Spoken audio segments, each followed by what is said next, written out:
They were like strange creatures I'd never seen before. They congratulated me on marrying my brother. They said my dress was nice, but then one of them suggested that hers looked better. I felt like saying that might hurt the bride's feelings. It was supposed to be the happiest day of my life. In the room where the bride was getting ready, I was surprised by my sister-in-law and mother-in-law. They made rude comments with a sassy attitude. I couldn't believe how they talked down to me, and my sister-in-law's outfit was outrageous. Her dress was so white it could have been mistaken for a wedding dress, and it showed off her thighs through a slit. She even had fur wrapped around her off-shoulder design. My mother-in-law looked at her daughter with so much love. Meanwhile, my husband looked at them with a cold expression. I never thought I'd experience such bullying on my wedding day. It was too much to handle. Looking back, it's no wonder my sister-in-law's attempts at matchmaking never worked out, considering how she behaved even at someone else's wedding. My name is Anaya. I was born in a coastal town and grew up in a normal family. When I went to a state university, I stayed with my grandma, who lived nearby. Living with her, someone who always cared for me, was my dream. Her cozy old house blended Western and ethnic styles, giving it a nostalgic feel that I adored. Even after finding a job, I chose to stay there, enjoying moments on the balcony, chatting with grandma, and snacking on seasonal fruit. When grandma got sick, I took over caring for the house, hoping she'd recover, but sadly that wish never came true. As grandma's health declined, she moved to a facility in our hometown. I want to look after grandma, I insisted, but she smiled and told me, "You've done more than enough. I want you, Anaya, to find happiness." After grandma passed away, I married Jesse, who had always been there for me. Now we live in a house filled with memories of grandma, but our peaceful newlywed life is often disrupted by two troublesome women.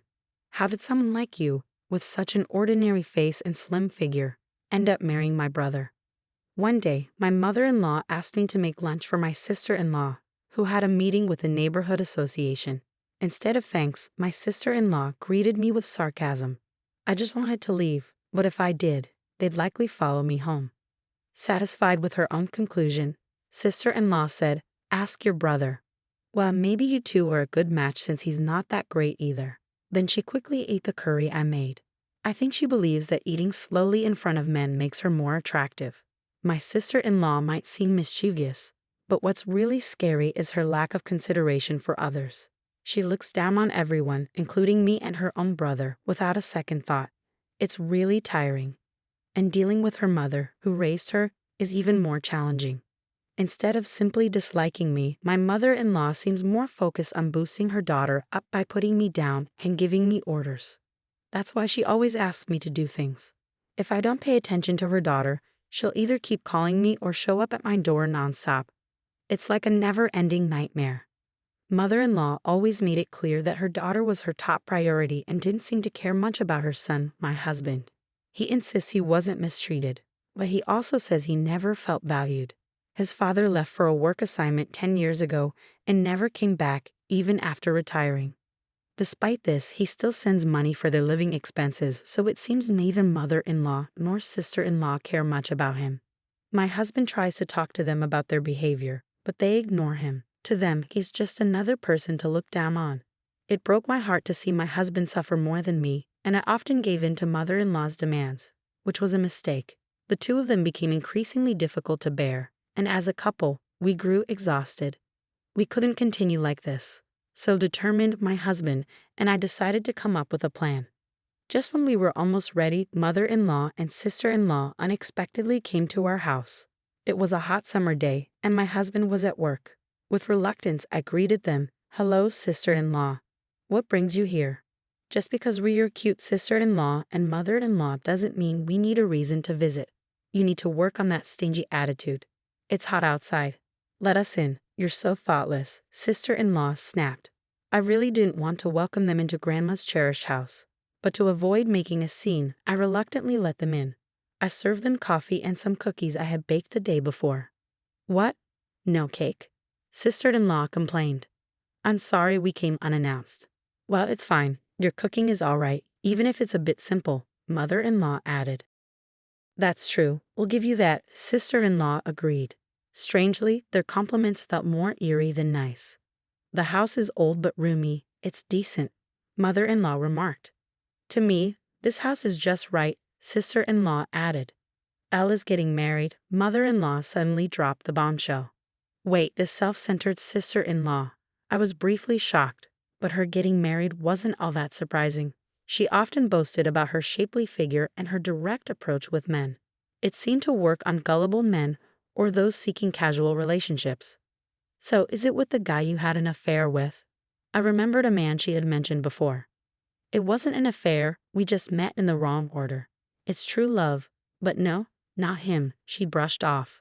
The one who recently approached you? I just noticed his intense gaze and made the first move, but no, not him either. I met him at a speed dating event. He's the son of a wealthy man, mother-in-law proudly announced. That's right, I'm having a shotgun wedding with a rich guy. Good for Elle, unlike your brother who married someone like you, she added, taking a jab at me. I'm already pregnant, she continued, driving her point home. The speed dating event was about 3 months ago. She probably charmed an unsuspecting man. I feel sorry for him and his family, mother-in-law commented. Did you end things with the other guys? I asked. Not yet. They all adore me so much, I can't bring myself to break it off. It's bound to happen eventually. Elle is just so charming. But what truly makes Elle happy is money, sister-in-law explained. I had a feeling, but I still wondered if the child was really fathered by that wealthy man. We want to use this house for a pre-wedding family gathering. Their hidden agenda became clear. I was so disgusted that I blurted out my response, absolutely not. They glared at me, and to avoid a confrontation, I quickly tried to smooth things over. I didn't want to make a scene, so I scrambled to find the right words. I think a groom's family would prefer to see their future daughter-in-law's actual home. But our place is a bit messy, and it's just a small apartment. Then tidy up and stop smoking indoors, sister-in-law snapped back. But won't it seem odd if they're invited to the bride's brother's place? I expressed my worry. You're not understanding. We'll just say this is Elle's family home. What if they find out the truth? As long as you and your husband keep quiet, it'll be fine. You're getting married, so pretending just for the introduction won't fix anything. Once we're married, he's mine, and besides, I'm pregnant, sister-in-law asserted. It's not that simple. You're so thoughtful to be concerned. But why not just make this house truly belong to mom and dad? Sister-in-law's absurd suggestions left me speechless. Oh, come on. What a terrible idea. This house belongs to my grandma. It's not just up to me, I objected. Don't you understand? Once you're married, everything belongs to the husband's family. It's a common rule, sister-in-law argued. Well, you better get used to it. What's yours is now ours. So next Sunday, we'll bring the fiance and his family over. And make sure to prepare a fancy and cute meal, of course. We'll pretend Elle made it and even change the curtains to match Elle's teeth, mother-in-law chimed in. We're relying on you, sister-in-law, they said before leaving, imposing their wishes and convenience on me. All that was left was my boiling anger and a stack of dirty dishes. I'm sorry, we won't let them use it, my husband said that night, his heart heavy after hearing the news. Of course not, but even if we say no, they'll just force their way in. Maybe we should accelerate our plan. I could handle their mistreatment of me, but I won't stand for them disrespecting Grandma's house. We'll make them pay for all the bullying, so be prepared, I declared. The next day, I made several calls. Despite the sudden change of plans, everyone was understanding. I was truly thankful. Once everything was arranged, I called mother-in-law. Mother-in-law, I want to make sure Elle's wedding is perfect. Can we have a bit more time? We're planning to renovate to make it just right for the couple, I proposed. Anaya, I misjudged you. You're truly kind-hearted. But we need to get going with the wedding preparations, so please hurry, she replied. I understand. We'll be ready in 3 weeks. Why don't you start searching for a wedding venue? I suggested. You're very considerate. It's almost surprising. But yes, we'll leave the introduction to you and focus on the wedding, she agreed. Was this our first pleasant conversation and perhaps our last? Those two won't suspect a thing, and they won't set foot in this house until the day of the wedding. Okay, we're going to be really busy starting today, my husband said. We had a very close deadline. We would work really hard without much rest, but it was all for our future. 3 weeks later, the day my mother-in-law had set for meeting us arrived. My husband and I were nervous, waiting for her phone call. I could almost imagine my mother-in-law's angry face as she called. At 10 o'clock a.m., my phone rang, showing my mother-in-law's name. I answered the call. Anaya, what did you do? My mother-in-law's voice sounded very upset. I thought you'd like it. I made a perfect meal for you and Elle, I replied. What did you do? She asked again, her voice getting louder and more panicked. But her words were hard to understand. The place she brought her fiance's family to, pretending it was her home, wasn't Grandma's house anymore. I had prepared a new home and meal for them, but it seems they weren't happy about it. Mother-in-law's words were still hard to understand. She probably wanted me to explain everything to the other side. I'll do that. I'm sorry if I made you upset. Can you put me on speaker so the groom's mother can hear? I asked. The shouting stopped and a calm woman's voice came through. Are you Aaron's mother? It seems there's been a mix-up. Oh wait, not Aaron, sorry, she corrected herself. So Aaron finally left his wife for Elle, or is it Ivan Phil? I listed all the men my sister-in-law had been involved with. Anaya, stop it.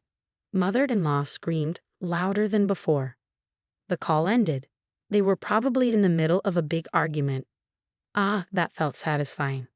Anaya, my husband, who had listened to the whole conversation, looked at me with apology in his eyes. I'm sorry for making you do that. I should have handled it, he said, sounding regretful. No, remember I said I wanted to get back at them one last time for Grandma's beloved house. Come on, I've explained this. Grandma wanted me to be happy. I love that house, but you're more important to me than it. My mother, Grandma's heir, had planned to demolish the house, turning it into vacant land. It was earthquake resistant, but keeping up an old house is hard. I had been insisting on living there because of my love for it, but after marrying my husband and dealing with my mother-in-law and sister-in-law, I changed my mind.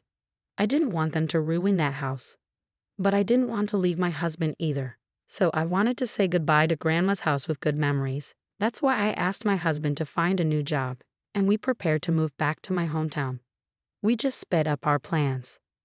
I had Grandma's house demolished and built a small dog house in the middle of the empty land with a tag that says L. It looked like a cozy log cabin, but it cost us a bit more than we planned. I even got some fancy dog food from the pet store. Everything was set. Grandma liked you. She wouldn't want us to break up because of that house, Anaya. I promise I won't waste the chance you've given me, my husband said, looking at me with sincerity. I trusted him when he made that decision. It's been a year and a half since then. After we moved to my hometown, my husband, who was a bit unsure at first about the fishermen in the neighborhood, has become even more popular with them than I am. He seems to really enjoy the coastal town's breeze and all the seafood dishes.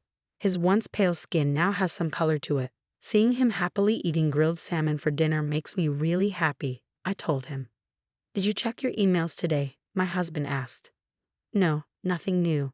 They're probably busy. We haven't talked to my mother-in-law and sister-in-law since that whole thing happened. My husband's phone is the only way we could reach them, I said. We found out about the doghouse situation from a neighbor who was friends with Grandma. The house my mother-in-law and sister-in-law showed Grandma was torn down, and now there's just a doghouse there.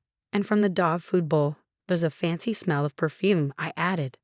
The two were really upset, saying it was all because of my brother's wife. When the fiance's family got a hint over the phone about my sister-in-law's bad taste in men, they confronted them. They got really nervous and couldn't give a clear answer. Later, the fiance's parents hired a detective to check on my sister-in-law's behavior, but they found nothing except lies and a lot of boyfriends. This made them do a DNA test on the unborn baby, and they found out it wasn't the rich man's. So the engagement was called off. The real father of the baby turned out to be one of the men my sister-in-law was seeing. He was happy to have a child with her, and they got married. But his mom was angry that her son was with an older woman she didn't like, so she insisted they all live together. Meanwhile, my mother-in-law was mad that her daughter was taken away, so she rented an apartment near the newlyweds and they fought a lot. My sister-in-law, who wanted to marry rich and have an easy life, now looks tired from dealing with her mother-in-law and doing housework and taking care of the baby. But the good part is, her husband really loves the baby, so they're managing on their own. My husband's phone rings. Oh, it's an invitation for drinks from my father-in-law. Your dad really likes you, I mentioned. I like hearing his stories, and my mother-in-law always makes my favorite food. I see now that my own mom never cared to know what I liked. "This is what having a family feels like," my husband whispered. "Don't worry, you'll be the kind of parent who knows all their child's favorites," I comforted him. As I said this, I gently rubbed my growing belly, and he smiled warmly. "I feel like we can make that happen in this house," he said, looking at the caramel-colored beam on the ceiling. "It's a special beam we kept from Grandma's house when we tore it down. We put it in our new home as a reminder of Grandma. It was my husband's idea to keep the beam, even when I wanted to start fresh. That's why I chose to build our future with him. Let's make this house just as wonderful as Grandma's," I declared. "Yes, definitely," my husband agreed. "In this peaceful coastal town where you can hear the waves, our little house stands. This is where we'll create our happiness."